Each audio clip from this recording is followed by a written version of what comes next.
शिवमद्वितीयम् भस्मावलेप्तम् शशिशुभ्रवर्णम् पद्मासनस्थम् सुखदं मुनीन्द्रं वाक्कायचित्तै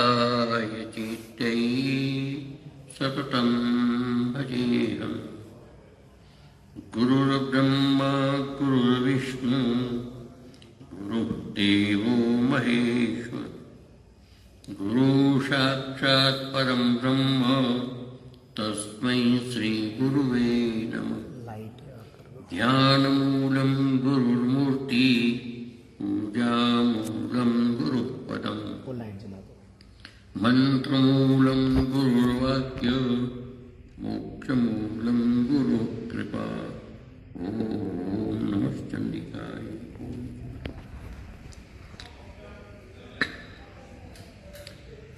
कल का श्लोक दोहरा देते अपना।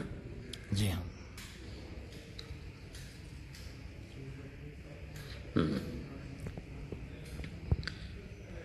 12वें श्लोक का पाठ करेंगे।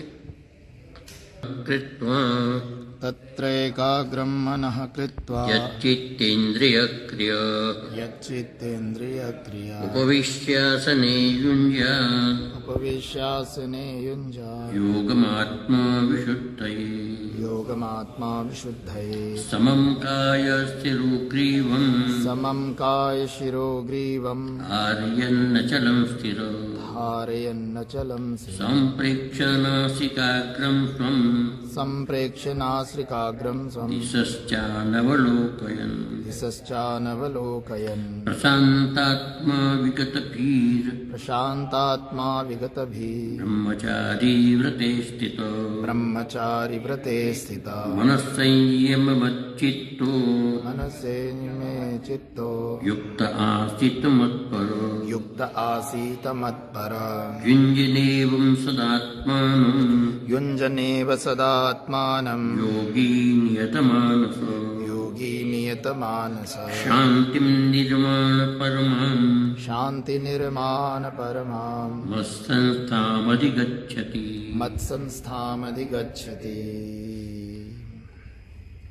ये श्लोक कल जो बताया था, जब पुनः उसकी थोड़ी सी व्याख्या करें।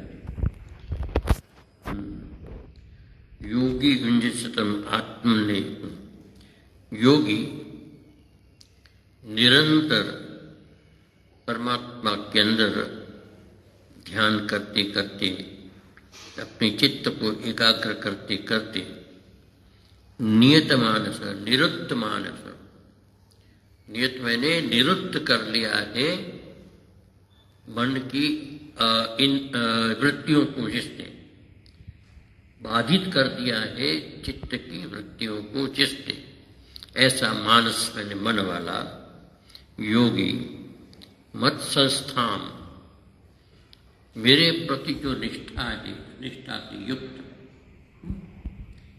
निर्वाण परमाणु, निर्वाण में परमात्म स्वरूप यानी कि परमानंद स्वरूप, अपने स्वरूप को जिसने प्राप्त कर लिया है। निर्वाण का अर्थ होता है मुक्ति। मुक्ति का तात्पर्य होता है आत्म साक्षात्कार। सच्चिदानंद स्वरूप परमात्मा को जिसने प्राप्त कर लिया है, अनुभव कर लिया है, ऐसा व्यक्ति ऐसी परम शांतिम अधिगच्छति, वो शांति को प्राप्त करते हैं। शांति का मतलब है कि किसी प्रकार की वृत्तियों का इसके अंदर विक्षेप भाव न हो, परम शांत, सब प्रकार की वृत्तियों से निवृत्त होकर के अत्यंत शांत भाव से रहता है। ऐसी शांति को प्राप्त कर लेता है। अब ये बताने के बाद यहाँ एक सबसे बड़ा विषय आता है कि जब योग की साधना करता है तो योग की साधना में अनेक प्रकार की बाधाएं आती हैं, अनेक प्रकार के विघ्न आते हैं, और योगी इन सारे विघ्नों को पार करते हुए निरंतर आगे बढ़ता जाता है और संप्रज्ञात से असंप्रज्ञात समाधि की तरफ आगे बढ़ता है।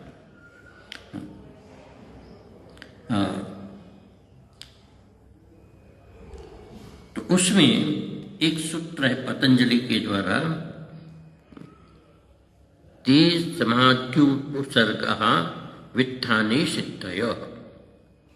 समाधि से उत्थान होने पर, जैसे आदमी समाधि में है, एक श्रीमद् भागवत में कथा आती है, जब काम ने भगवान से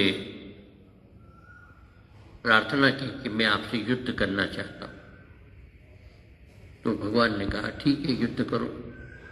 तो भगवान ने पूछा कि तुम किले का युद्ध करोगे या बिल्कुल आमने सामने का युद्ध करोगे? तो कहते हैं आप किले का युद्ध का अर्थ होता है कि आप समाधि में चले जाएंगे और मैं चाहे कुछ भी करूंगा इसका आप पर प्रभाव नहीं पड़ेगा। तो किले का युद्ध नहीं चाहिए, मुझे बिल्कुल आमने सामने का युद्ध चाहिए। तो भगवान ने उसको कहा कि शरद पूर्णिमा की रात्रि को मैं तुम्हारे साथ इस प्रकार का युद्ध करूंगा। तुम तो कहने का तात्पर्य कि जब व्यक्ति किले का युद्ध करता है, जब समाधि में चला जाता है, तो सिद्धियां जो किसी प्रकार की बाधा नहीं पहुंचा सकती। क्यों? कि उस समय मन केवल परमात्मा में ही लगा रहता है, परमात्मा ही ध्यान में लगा रहता है, वृत्ति इधर उधर न जाने के कारण बाह्य वस्तु को देख ही नहीं पाता। तो ऐसी स्थिति में जब वो वित्थान करता है, जब वो जागृत होता है, उस समय सिद्धियां जो है उसको एक प्रकार से प्रभावित करने का प्रयास करती है।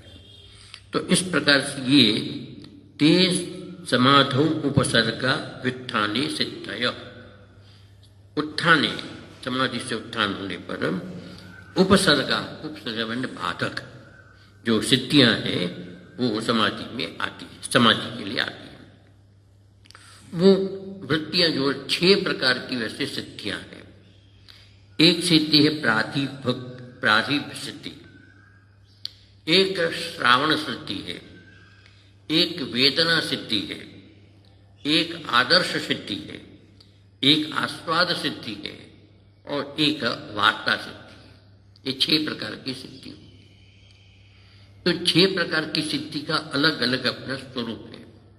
तो जो प्रातिभ सिद्धि है, प्रातिभ सिद्धि में क्या होता है कि मन में इस प्रकार की सामर्थ्य आ जाती है, इस प्रकार की शक्ति आ जाती है, जो अत्यंत दूर की वस्तु हो उसको दिखाई देती है। तो इसमें अत्यंत सूक्ष्म वस्तु है उसको दिखाई देती है। अत्यंत व्यवहित वस्तु हो, एक होता है अव्यवहित और एक होता है व्यवहित। तो अव्यवहित कहते हैं प्रत्यक्ष सामने, जैसे हम लोग आपस में बैठे, अव्यवहित की व्यवधान बीच में नहीं। लेकिन दूसरा होता है अव्यवहित, जो व्यवहित का अर्थ होता है जो बिल्कुल आंखों से परे, जैसे हमारी दीवार के पीछे क्या हो रहा है हमको पता नहीं, उससे पीछे क्या हो रहा है या हमारी आंखों के ओझल बहुत दूर क्या हो रहा है हमको पता नहीं चलता।